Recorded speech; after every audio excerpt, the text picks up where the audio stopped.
Hello, and welcome to the 78th in an unknown number of podcasts. Today's podcast also serves as the final SMSC assembly for this academic year. As we ease out of lockdown, one of the key phases was the reopening of restaurants and pubs on Saturday just gone, something that was widely reported in the news. Something else that was also making its rounds on social media was a post containing a quote from the diarist Samuel Pepys. You may have seen it. It's a quote that says, "The taverns are full of gadabouts making merry this eve, and though I may press my face against the window like an urchin at a confectioner's, I am tempted not by the sweetmeats within. A dram in exchange for the pox is an ill bargain indeed." And some people seem to think that this reflected their feelings, as they may or may not wish to have gone back to pubs on Saturday. In fact, some of my own friends had posted it on their Facebook and on their social media, and it was met with all sorts of comments, things like, "Wow, this is such a fitting quote right now. Great quote, so true at the moment. Fantastic, I love it." But there's one problem. It wasn't true. It was actually written by somebody on Twitter calling themselves Fakey Peeps. And what they have been doing is writing news using the language that Samuel Pepys may have used. And as you can see, somebody has just simply copied it, pasted it, and then claimed it was the real Samuel Pepys who had written it down all those years ago, as some kind of prediction for the state of affairs that we find ourselves in now. This reminds me of a famous quote, and again, it does its rounds on the internet from time to time. It's the words of Abraham Lincoln, President of the United States, and it reads, "Don't believe everything you read on the internet just because there's a picture with a quote next to it." Well, of course that's not true. It's not Abraham Lincoln who said that at all. It's Albert Einstein's quote, "Don't believe everything you read on the internet just because there's a picture with a quote next to it." But of course, I'm sure there are some of you watching and listening right now who know that it was not Albert Einstein at all. The quote is actually Winston Churchill's, "Don't believe everything you read on the internet just because there's a quote with a picture next to it."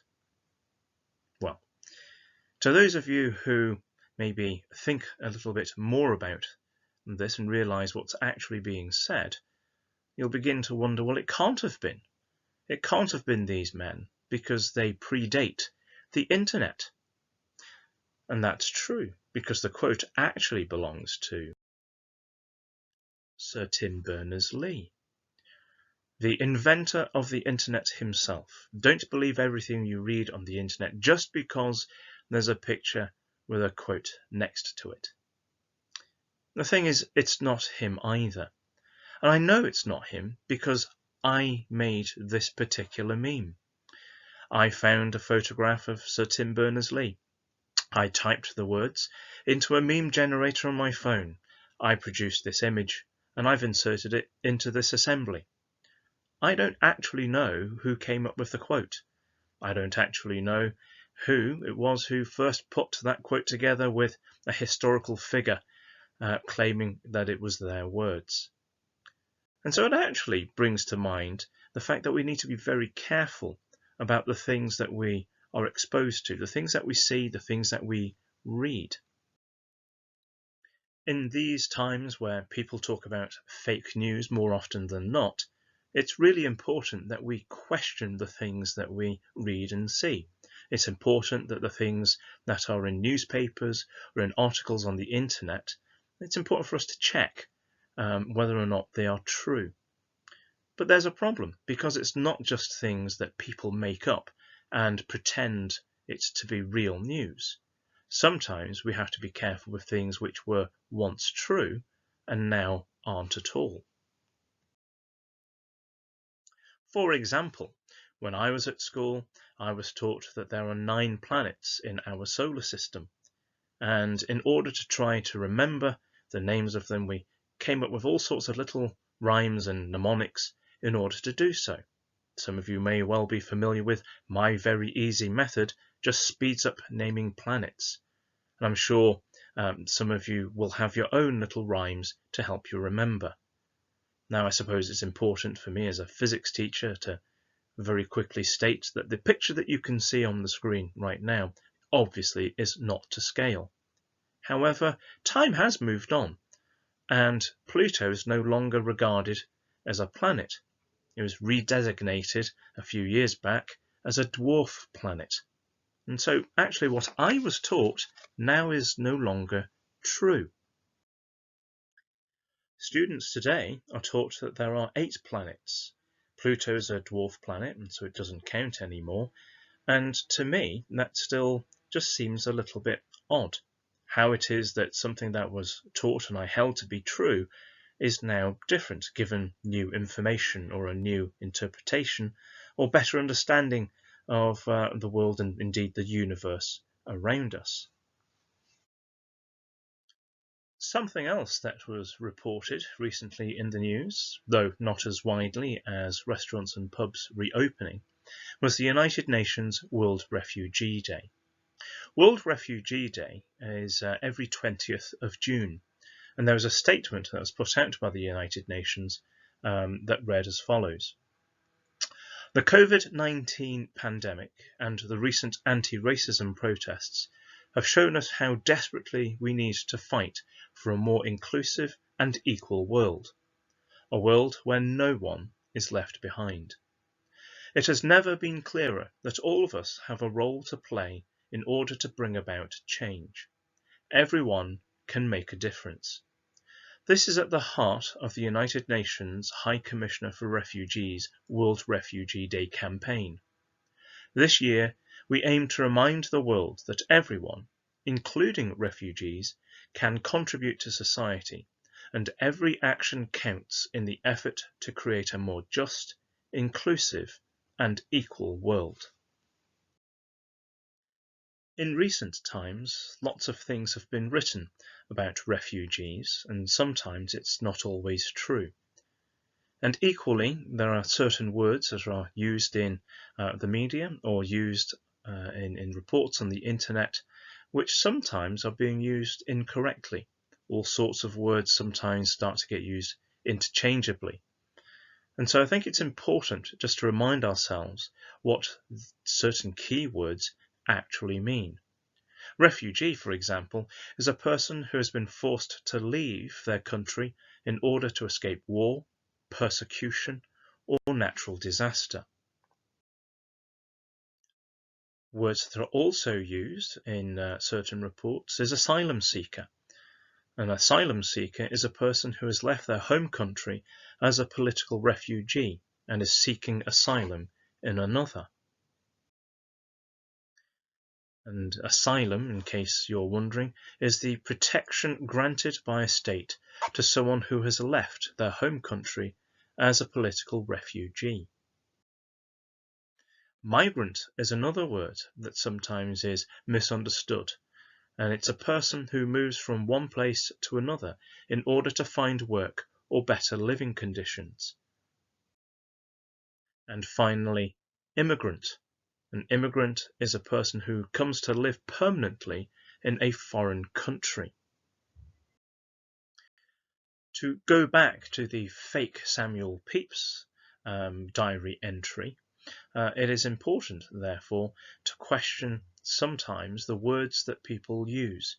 And it could be that there are reports or things which are claiming to be reports and claiming to be news that are written that aren't true at all. Let's go back to this statement here about refugees. This year, we aim to remind the world that everyone, including refugees, can contribute to society. Well, let's have a look at some examples where refugees have contributed to society. Mo Farah. I'm sure everybody's familiar with Mo Farah. What people may not know is that he left for London after escaping the civil war in Somalia. Freddie Mercury, lead singer with Queen. Everybody knows his flamboyant nature. Everybody can perhaps sing along to some of the songs. But you may not know that his family was forced to flee Africa during the Zanzibar Revolution, and they settled down in England. Steve Jobs. Again, you may not know that he's the son of a Syrian refugee. Regina Spektor. She left for the United States with her family due to ethnic discriminations that Jews faced in Russia. Younger viewers or listeners may be familiar with Mia or Maya, and I'm sure you'd be quick to tell me which is the correct pronunciation. You may know that she's a rapper, but you might not know that she left Sri Lanka during an ongoing civil war and moved as a result to London.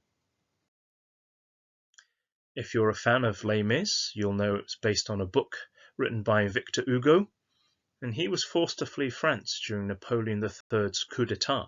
He took refuge in various parts of Europe. The singer, Rita Ora, she fled to the UK from Kosovo during the conflict there. And finally, we go back to Albert Einstein. No, he didn't say anything about quotes and the internet and photographs, although he was accused of treason in Germany and left for the United States. Refugees, therefore, have contributed to society and will continue to do so. And I suppose it's important for us to realise that there may be lots of different words that are used to describe them, but it's up to us to decide and find out for ourselves what the real story is. Now, the irony is not lost on me that I started with quotes claiming to be from Lincoln or Churchill or Einstein, which clearly were not true, and I've just presented to you a series of photographs with little bits of information quoted next to them. Now, if you think that I've presented some untruths, if I've given you some fake news, then I suppose it's a good thing, because it should therefore lead you to go and double check. It should lead to you making sure that what I have said is true or not. And equally, when we think back about the solar system and as it is now with its 8 and not 9 planets, to what extent are there things that we thought at a time were true and now they no longer are?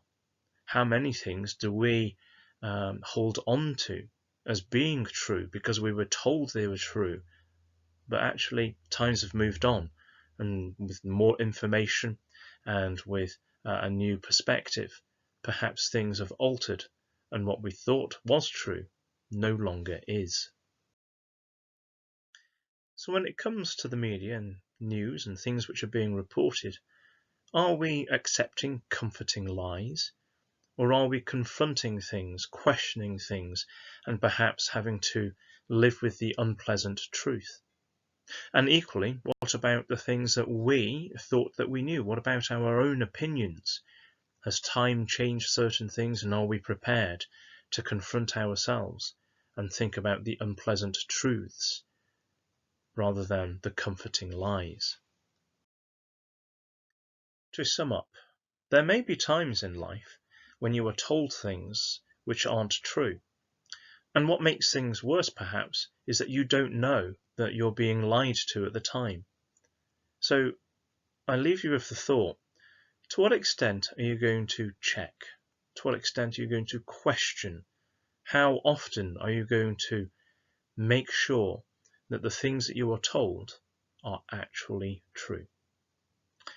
Until tomorrow's podcast, as ever, be kind, take care, and stay safe.